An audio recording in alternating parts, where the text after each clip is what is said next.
una persona che era mandante di un omicidio. Aveva comprato un servizio sul dark web. Circa $10.000, tanto vale una vita nel dark web, dollari pagati in criptovaluta versati dal protagonista di questa incredibile e inquietante vicenda, come un film cyber thriller con tanto di intervento dell'FBI.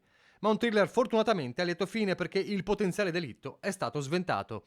Trovatelo e uccidetelo, la richiesta, un vero e proprio contratto con un sicario, l'obiettivo, il rivale in amore e la trattativa nell'inquietante mondo sommerso della rete. Così un 34enne di Vazzola aveva commissionato l'omicidio di un imprenditore 45enne dello stesso paese. L'unico modo, nella sua mente deviata, per toglierlo di mezzo è avere campo libero e corteggiare la giovane fidanzata della potenziale vittima, di cui il mandante era segretamente invaghito fino all'ossessione, ma non corrisposto. A ricevere il compenso il gestore di un sito straniero specializzato proprio in omicidi su commissione e gravitante nel dark web. Ma i protagonisti di questa incredibile vicenda non sapevano che la parte oscura della rete era in realtà monitorata dalle forze dell'ordine. Un riflettore puntato fin da oltreoceano. È stata infatti l'FBI statunitense a segnalare alla polizia postale che il 45enne era la potenziale vittima di un delitto. Dall'FBI a Roma e di qui al Veneto, i primi accertamenti sulla rete effettuati dalla postale hanno permesso di dare un nome e un cognome al bersaglio che, grazie al commissariato di Conegliano, è stato avvertito di quanto stava accadendo e sottoposto a sorveglianza per garantirne l'incolumità.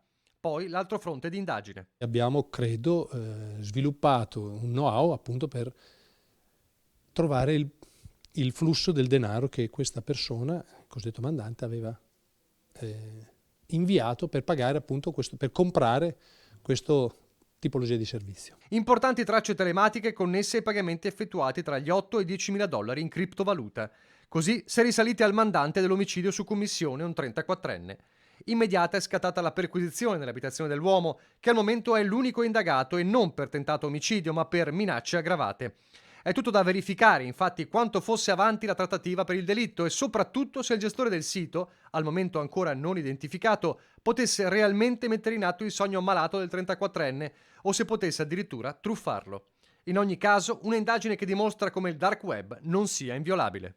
Il dark web è risaputo, è luogo comune essere una rete anonima, però in alcuni casi si riesce ad individuare quello che sono gli autori di determinate situazioni. C'è la consapevolezza a tutt'oggi, visto quello che è accaduto, che comunque gli organi di polizia della specialità della Polizia di Stato sono attenti a queste situazioni e quindi cercano di porre una sorta di rimedio a situazioni che possono diventare particolarmente gravi, perché come in questo caso sicuramente ci possono essere delle ricadute nella vita reale.